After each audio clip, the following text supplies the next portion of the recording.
Pertarungan hukum jangka panjang antara Ripple dan Komisi Sekuritas dan Bursa Amerika Serikat, SEC, telah mencapai tonggak penting, meskipun mungkin belum sepenuhnya berakhir.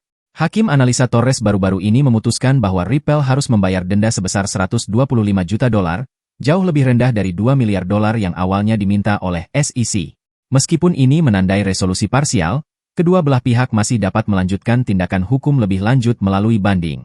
Ripple diperintahkan untuk membayar denda sebesar $125 juta kepada SEC karena menjual XRP kepada investor institusional tanpa mendaftarkan transaksi ini sebagai kontrak investasi yang melanggar Undang-Undang Sekuritas.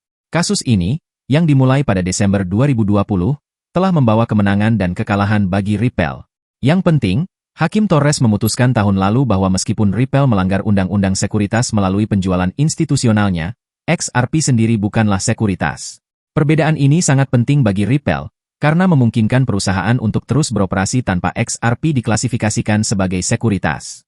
Meskipun denda ini cukup besar, jumlahnya jauh lebih rendah dari yang awalnya diminta oleh SEC. Ripple sebelumnya mengusulkan denda yang jauh lebih kecil sebesar $10 juta, tetapi menyatakan tidak ada masalah dengan membayar $125 juta. Stuart Alderoty, CLO Ripple, menyatakan dalam sebuah wawancara dengan CNBC bahwa perusahaan berencana untuk membayar denda tersebut dan melanjutkan bisnisnya. Pengadilan telah memberikan waktu 30 hari kepada Ripple untuk melakukan pembayaran, yang akan diambil dari neraca perusahaan. Alderoty tidak menyebutkan waktu pasti pembayaran, tetapi memastikan bahwa itu akan segera dilakukan. Selain denda finansial, Hakim Torres mengeluarkan perintah pelarangan yang mencegah Ripple melanggar Undang-Undang Sekuritas di masa depan.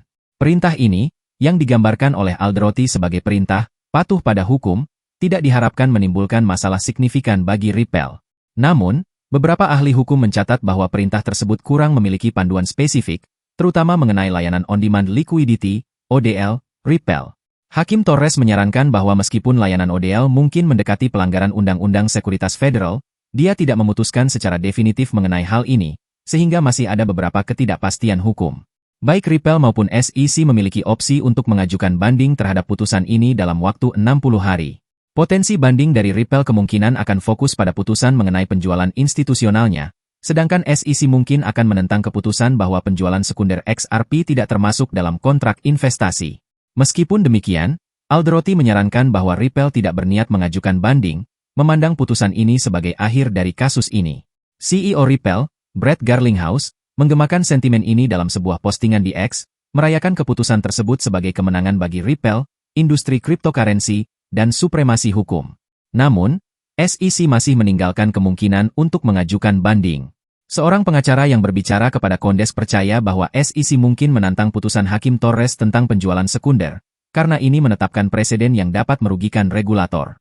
Alderoty berkomentar bahwa tidak seharusnya ada banding jika SEC bertindak secara rasional dan jika pemerintahan saat ini serius dalam menekan tombol reset dalam pendekatan regulasinya terhadap cryptocurrency.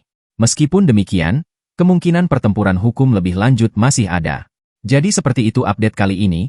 Terima kasih telah menonton dan sampai jumpa di video berikutnya.